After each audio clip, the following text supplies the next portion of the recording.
খুলনায় বাস্তুহারা কলোনিতে উচ্ছেদ অভিযানে পুলিশের সঙ্গে স্থানীয়দের সংঘর্ষে অন্তত অর্ধ শতাধিক আহত হয়েছেন। পরে অভিযান স্থগিত করে প্রশাসন।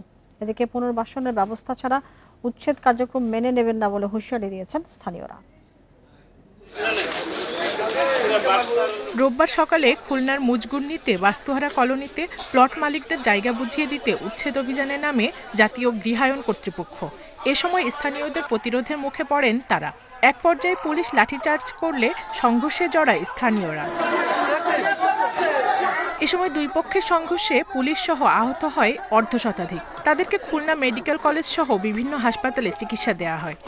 সবাই মিলে আমরা প্রশাসনের সাথে খুব শান্তিপূর্ণ আলাপ করতেছিলাম সকালেই, যে আমাদের এই 200 পরিবার সরে যাওয়ার জন্য মিনিমাম যে সময়টা লাগে আপনারা সেই সময়টা আমাদেরকে দেন। এমনভাবে লাঠিচার্জ করছে যে আমাদের 50 থেকে 50-এর ঊর্ধ্বে, মানে 50+ লোক আহত হয়েছে, সাধারণ জনগণ, আমাদের এলাকাবাসী, এবং তারা টিয়ার সেলও ছুড়ছে আমাদের উপরে।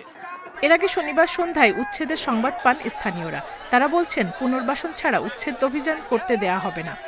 ওরা যদি জায়গা নেয় তার বদলে আমাদের পুনর্বাসন দিক, অথবা যদি এই জায়গা বিক্রি করে সেটা আমাদের কাছে বিক্রি করুক। আমাদের কোনোখানে নিয়ে সরকার আমাদের কোনোখানে নিয়ে একখানে জায়গা দিক। পরে স্থানীয়দের বাধায় উচ্ছেদ অভিযান স্থগিত করে প্রশাসন। তারা যখন দেখলো যে পরিস্থিতিতে তাদের অনুকূলে না, তারা এই উচ্ছেদ অভিযান স্থগিত করেছেন। সুতরাং যেহেতু তারা উচ্ছেদ করেছেন, এখানে আমাদের কোনো কাজ নেই, স্বভাবতই আমরা এখানে চলে গেছি। কিছু সদস্য আহত হয়েছে এবং কিছু সাধারণ জনগণ হয়েছে, এবং এখানে যে বেকু ক্লিনার আসছে উনি মারাত্মক আহত হয়েছেন, তার মুখে হয়তো ইট পাটকেল লেগেছে, চিকিৎসা করতেছে। গৃহায়ন কর্তৃপক্ষ বলছে এর আগে 2 বার সময় দেওয়া হলেও জায়গা খালি করেনি স্থানীয়রা। যেখানে আমরা উচ্ছেদ করতেছি সেখানে ভূমিহীন কোনো পরিবার আমাদের জানা মতো এবং আমাদের তথ্য মতো কোনো ভূমিহীন পরিবার নেই।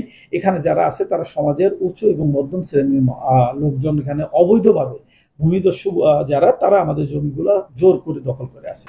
বাস্তুহারা কলোনির 2 একর জায়গায় 1974 সাল থেকে বাস করছেন 272টি ভূমিহীন পরিবার। 1987 সালে গৃহায়ন কর্তৃপক্ষ জায়গাটি লটারির মাধ্যমে প্লট আকারে বিক্রি করে। Independent news.